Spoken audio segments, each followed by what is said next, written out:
এফালে নিম আপোনালোকে আমাক গাইড কৰিব বডি ক'লে নিব কৈছে ঘৰলে নিম আকৌ এম জে ঘৰলে এম জে ঘৰলে বডিটো নিনিম নেকি কি কৰিব এম জে ঘৰলে নিম তাৰ নিজৰ ঘৰলৈ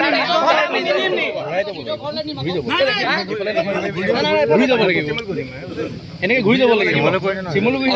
কিন্তু আপোনালোকে আমাক এটা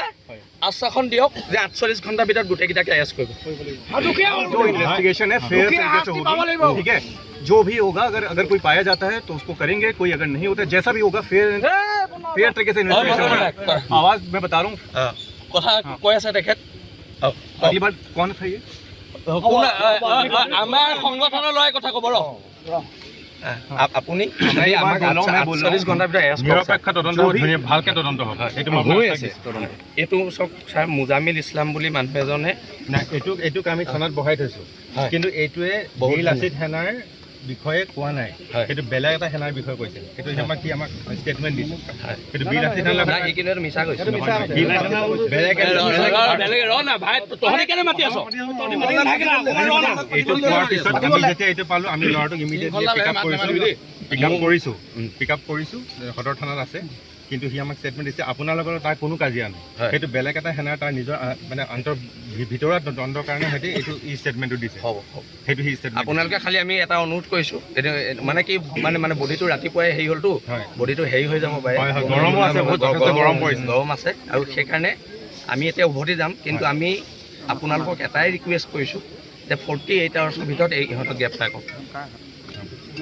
সেইটো আমি তৰিকে से ऑर्गेनाइजेशन एकदम बढ़िया तरीके से ठीक है কাৰণ এইটো ল'ৰাই বহুত কৰিলে মানুহখিনিৰ কাৰণে হয় হয় हम कर भी रहे हैं हम लोग कर भी रहे हैं না বানপানী মানুহখিনিৰ কাৰণে বহুত কৰিছে এইটো গম পাই হয় আমি ডিব্ৰুগড়ত আছিলোঁ পোষ্টমৰ্টেম ৰিপৰ্ট মতে এইটো হত্যা হৈছে মূৰত পিছফালে মূৰত আঘাতৰ চিন আছে আৰু এটা বাইক এক্সিডেণ্ট হোৱা ল'ৰা এটা গাত ক'তোৱে দুখ পোৱা নাই কেৱল মাত্ৰ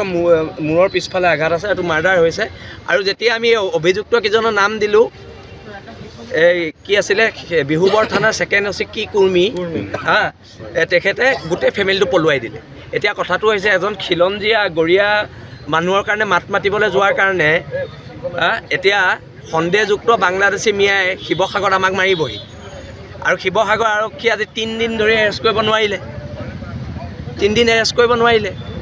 আৰু এম জে বিল লাচিত সেনাৰ সৈনিক হয় মানস বিল লাচিত সেনাৰ সৈনিক হয় আজি এই আক্ৰমণৰ প্ৰত্যাক্ৰমণ কৰা হ'ব বিহুবোৰ পুলিচে আমাক আৰু পলাইছে কোনে গম পায় কোনে পলুৱাই দিছে ছেকেণ্ড অচিয়ে পলুৱাই দিছে আৰু বানপানীৰ সুযোগ লৈ ইয়াত বাংলাদেশী সোমাব এইটো কথাও কিন্তু নচলিব একদম স্পষ্ট কথা আমি জাতীয়তাবাদী চিন্তাধাৰাৰে থকা এই জীৱনটো জাতিৰ কাৰণে উৎসৰ্গিত কৰিলে আৰু এতিয়া হিচাপবিলাক হ'ব কাৰণ অসম পুলিচে নোৱাৰিলে এতিয়া বিল লাচিত সেনাৰ আদালতত এইখিনি বিচাৰোঁ এতিয়া আৰু আমি পুলিচলৈ বাট চাই নাথাকোঁ অলৰেডি সিদ্ধান্ত হৈ গৈছে জাতীয় শ্বহীদ ঘোষণা কৰিছোঁ। গিৰ লাচিত থানাৰ প্ৰথমজন জাতীয় শ্বহীদ ঘোষণা কৰা হৈছে আৰু প্ৰত্যেক বছৰে এই শ্বহীদ দিৱসটো পালন কৰা হ'ব, অতি দুখেৰে পালন কৰা হ'ব।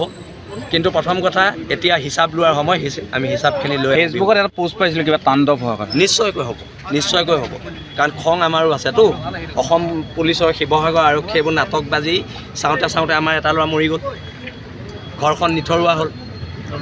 আৰু এইবিলাকৰ হিচাপ হ'ব। আৰু পুলিচৰ কাম কি? ইয়াত নিৰাপত্তা দিয়া নে মানুহক পলুৱাই পঠোৱা? হা, লগে লগে ছাছপেণ্ড কিয় কৰা নাই শিৱসাগৰ SP-য়ে? কৰিব লাগিব কথা বতৰাবোৰ ইয়াত। এতিয়া আমি বিহুবৰলৈ ৰাওনা হ'ম। আশা ৰাখিছোঁ সমূহ সংবাদকৰ্মী, সমূহ ৰাইজৰ আমি সহযোগিতা পাম।